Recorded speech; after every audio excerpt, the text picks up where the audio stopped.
Good morning, Coleman. Thank you for joining us on Cullman Today. I'm your host, Christine Wiggins, and today is Monday, March 24th. Coming up on Cullman Today, library author talk, news from Fairview High School, and Fallen re-enters the race. All of this plus sports, weather, and more. Now let's take a closer look at the top stories happening in Cullman today. The Cullman County Public Library hosted an author talk event with local author Dr. Rebecca Lloyd on Wednesday, March 19th. Lloyd said she's thrilled that the library is hosting author talks for local writers and that opportunities like this are more important than ever with so many people losing interest in reading. Lloyd's memoir, Beautifully Flawed, A Journey of Faith, Loss, and Resilience, will be published April 15th, and a children's book series, Not a Normal Kid, will launch in May with the first book, Sam's Big Adventure. She believes that hearing directly from authors about the inspiration behind their work can reignite a love for books, and that storytelling is one of the most powerful ways to bring us together. And now, Annabelle House has some exciting news from Fairview High School. Fairview High School is celebrating 100 years of agricultural education with the completion of its new Agriculture and Family Consumer Sciences Center. A ribbon-cutting ceremony was held on Wednesday, March 19th to mark the occasion. The new facility features updated classrooms, a spirit shop, a coffee shop, and a break stand that will serve middle and high school students, with plans to expand to the elementary students. Principal Brad Stapler emphasizes the importance of continuing Fairview's agricultural legacy. We're a strong tradition, long history here of agriculture. We started as an agriculture school 100 years ago, so we're celebrating 100 years right now.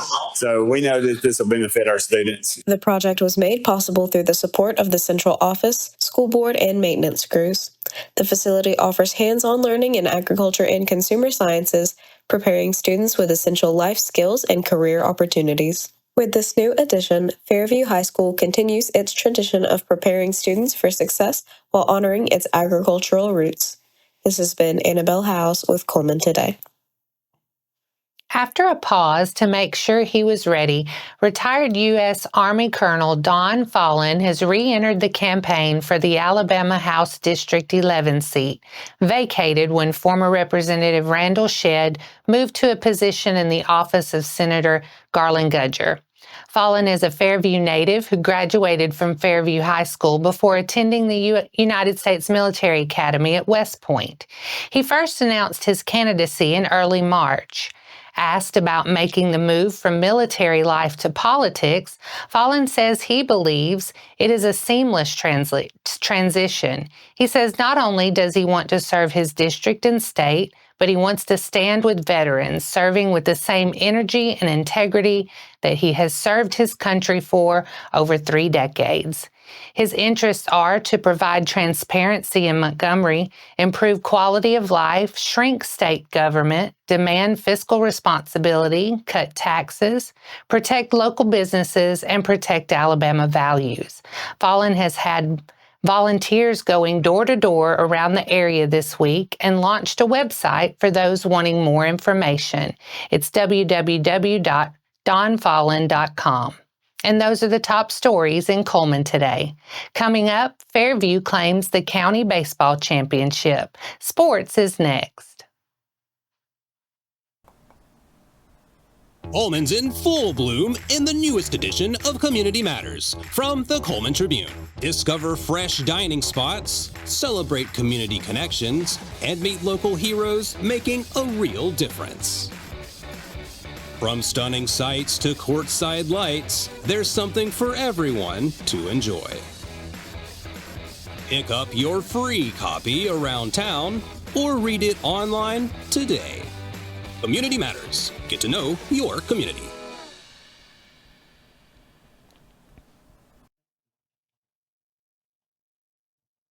Welcome back.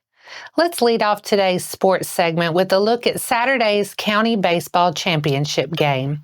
After advancing with semifinal wins earlier in the day, Fairview and West Point clashed in the County Tournament Championship game at Good Hope High School Saturday night.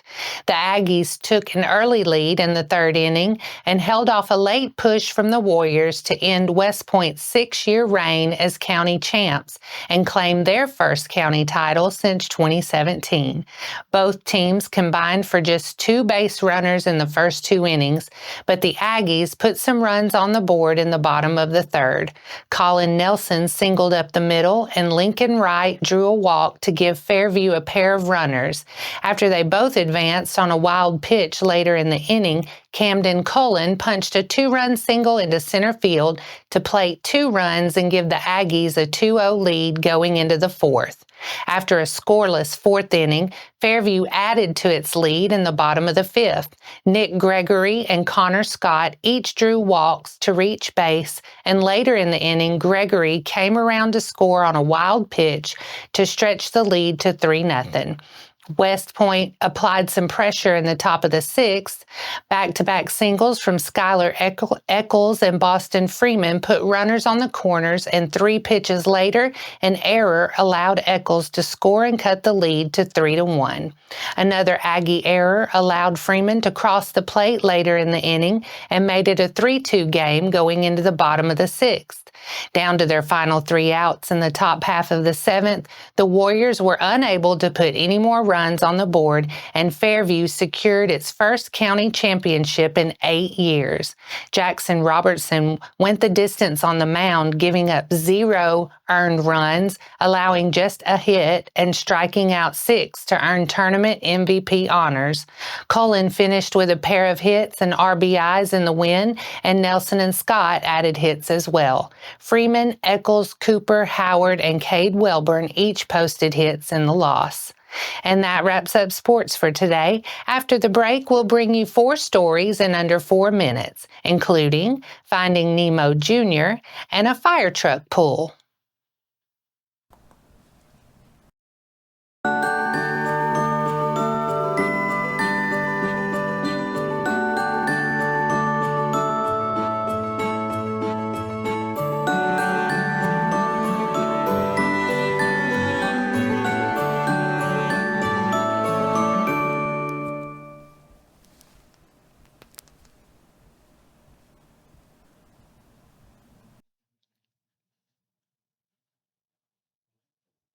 Welcome back.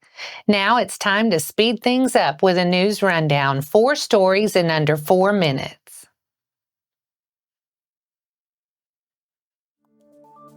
Young performers will have the opportunity to dive into the world of theater this summer as Heirloom's Fine and Performing Arts presents Finding Nemo Jr.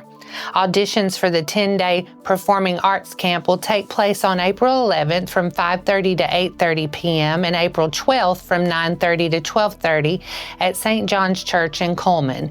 Paige Claybo, Heirloom's founder and artistic director, has said that Finding Nemo Jr.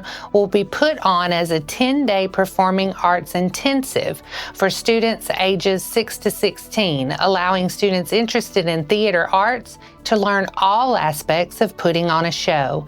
The camp will be held from June 18th to 28th at Wallace State Community College, with daily rehearsals from 8 a.m. to 2 p.m. The camp will conclude with 3 performances of Finding Nemo Jr. from June 26th to 28th. The cost of the camp is $180 per participant. For more information on auditions or the summer camp, visit www.heirloomsfineandperformingarts.com.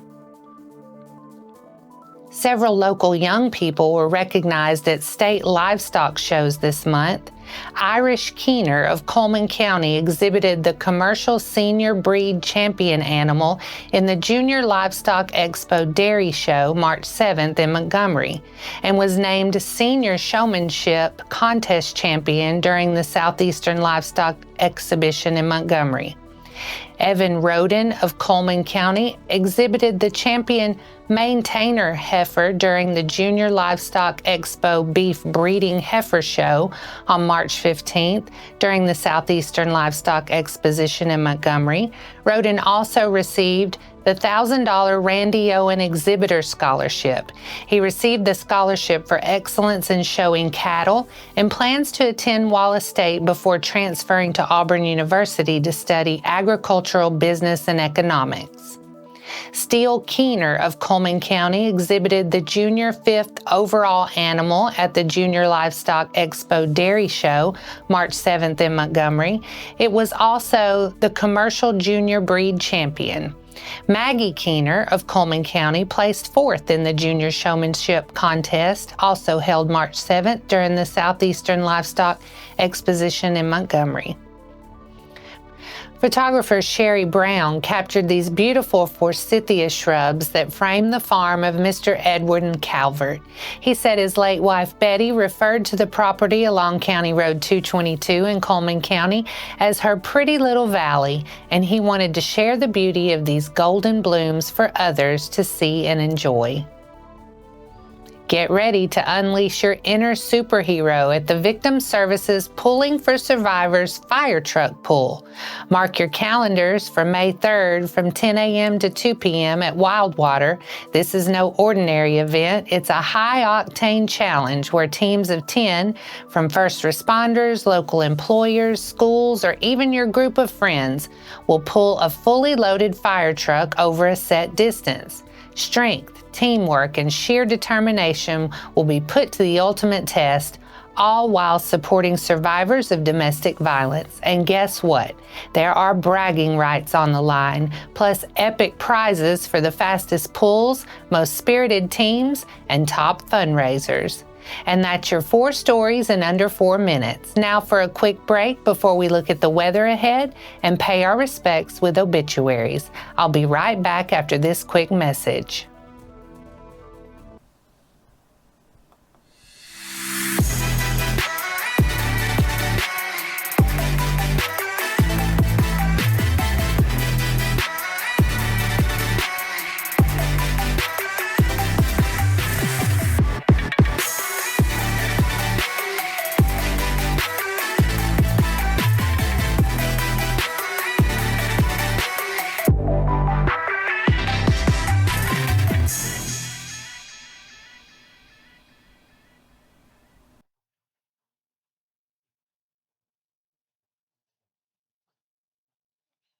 Let's take a moment to pause and remember those who have lost their lives this week as we turn to obituaries.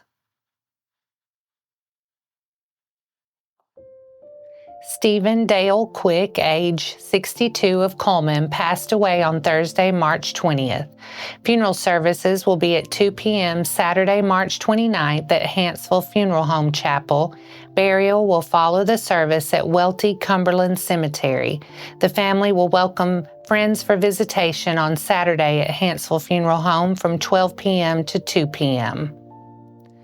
Lucas Wayne Darnell, 33 of Hanceville, passed away March 20th.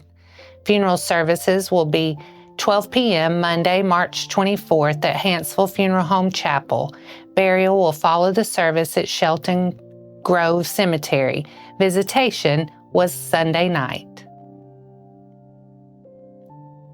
Kathy Nell Prince McDowell, age 66 of Vinemont, passed away on Wednesday, March 19th. Graveside services will be today, March 24th at 1 p.m. at Ebenezer Cemetery. Visitation will be from 10 a.m. until 12:30 p.m. at Moss Service Funeral Home today. Alicia Lisa Beth Miller, 64 of Cullman, passed away on Thursday, March 20th. A celebration of life will be held, time and date yet to be determined, at St. John's Evangelical Protestant Church. Claude Wayne Buckaloo, age 90, of Vinemont, passed away on Friday, March 21st. A visitation will be held today from 5 p.m. to 8 p.m. at Moss Service Funeral Home Chapel. A lie in state will occur Tuesday, March 25th from 12 p.m. until the funeral service at 1 p.m. in the chapel, with the interment to follow at Macedonia Baptist Church Cemetery. Vernon V.A. Arthur Oden, age 88, of Vinemont, passed away on Friday, March 21st. Funeral service will be at 1 p.m. on Tuesday, March 25th at Cullman Heritage Funeral Home, burial at Macedonia Cemetery at Oden Ridge. Visitation will be from 6 p.m. to 8 p.m. this evening at Cullman Heritage Funeral Home. Our thoughts and prayers go out to their friends and families. Now let's take a moment to look ahead at your weather forecast. It'll be mostly cloudy this morning, then gradually becoming sunny and breezy with a high near 68 and a low around 46. Tuesday should be sunny with a high near 75 and a low around 49. That wraps up today's edition of Cullman Today. Thank you for sharing your morning with us, and remember to stay connected by following us on social media and visiting CullmanTribune.com for the latest from our community.